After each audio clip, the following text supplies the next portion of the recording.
Bonsoir à tous, bienvenue à ce flash d'information. La Côte d'Ivoire est en fête. Le pays célèbre ce dimanche 7 août le 62e anniversaire de son accession à l'indépendance. La fête nationale qui s'est déroulée à Yamoussoukro a été présidée par le chef de l'État, Alassane Ouattara. Il avait à ses côtés ses homologues de la Guinée-Bissau, Umaru Sissoko Embalo, président de la CEDEAO, et celui du Libéria, George Weah. Innovation de taille, c'est le défilé civil des délégations venues des 14 districts du pays. Les étudiants des universités publiques ont également participé à la parade et pas moins de 4000 soldats ont pris part au traditionnel défilé militaire. Vous aurez tout le compte rendu ce soir dans l'édition de 20 h.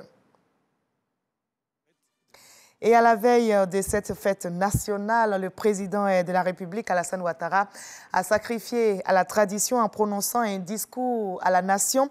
Son message était très attendu des Ivoiriens. Eh bien, le chef de l'État a pris d'importantes décisions qu'il a annoncées dans le sens du renforcement de la cohésion sociale. Il s'agit notamment de la grâce présidentielle accordée à son prédécesseur, Laurent Gbagbo. Voyons un extrait de son message à la nation. J'ai le plaisir de vous annoncer les décisions que nous avons arrêtées en faveur des fonctionnaires. Premièrement, l'extension du bénéfice de l'indemnité contributive au logement à l'ensemble des fonctionnaires et agents de l'État, car environ un tiers des agents n'en bénéficient pas actuellement. Deuxièmement, la révalorisation de 20 000 francs CFA par mois de l'indemnité contributive au logement pour l'ensemble des fonctionnaires et agents de l'État, y compris, bien sûr, les forces de défense et de sécurité. Cette indemnité était restée inchangée depuis 1993 pour les fonctionnaires civils.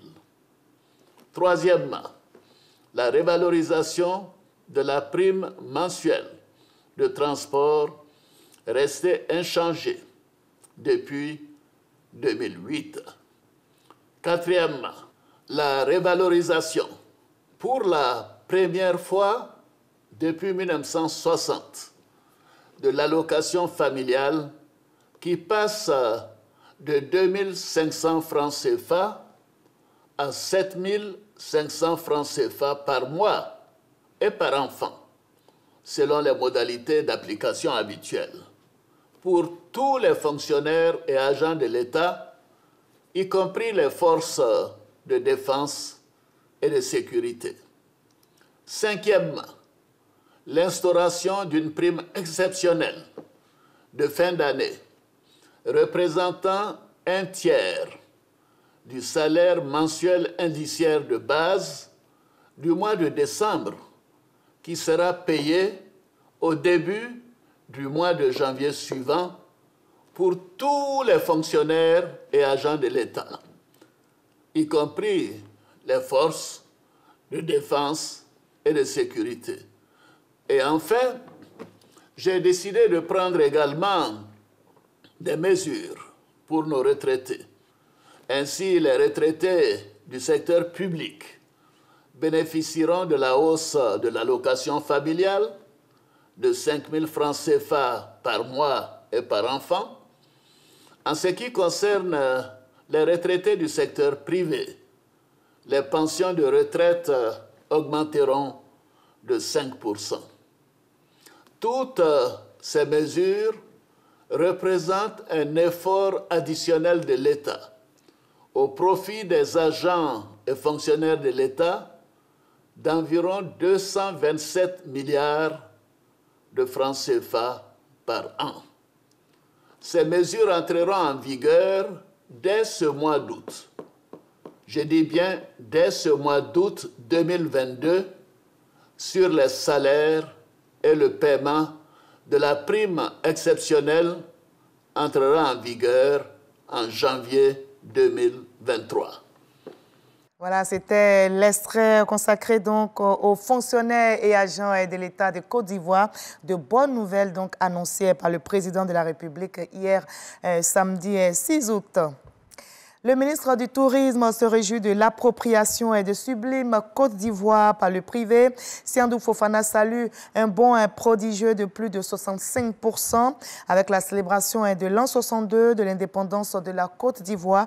Le ministre du Tourisme, au cours d'une visite terrain de plusieurs infrastructures hôtelières, a fait l'annonce et c'était à Yamoussoukro. On en reparle ce soir à 20 h. À l'étranger, au Sénégal, les résultats provisoires pour les législatives sont connus. Notez que le camp présidentiel a perdu la majorité absolue à l'Assemblée nationale, mais reste en tête d'une très courte avance selon les résultats officiels provisoires de la Commission nationale de recensement des votes. Les autorités maritimes tunisiennes ont secouru 255 migrants qui tentaient de fuir vers l'Italie dans la nuit de vendredi à samedi. Et parmi les personnes sauvées, 170 provenaient de pays d'Afrique subsaharienne. Les autres étaient des Tunisiens. Il s'agit du deuxième sauvetage massif mené par les autorités tunisiennes ce début du mois d'août. Le secrétaire d'État américain Anthony Blinken est arrivé aujourd'hui en Afrique du Sud. Il doit se rendre ensuite en République démocratique du Congo et au Rwanda. Une tournée africaine destinée à contrecarrer l'influence diplomatique russe. Après Moscou et Paris, Washington veut ainsi à son tour resserrer ses liens avec l'Afrique. Et nous, on va se retrouver à 20 h pour la grande édition. À tout à l'heure.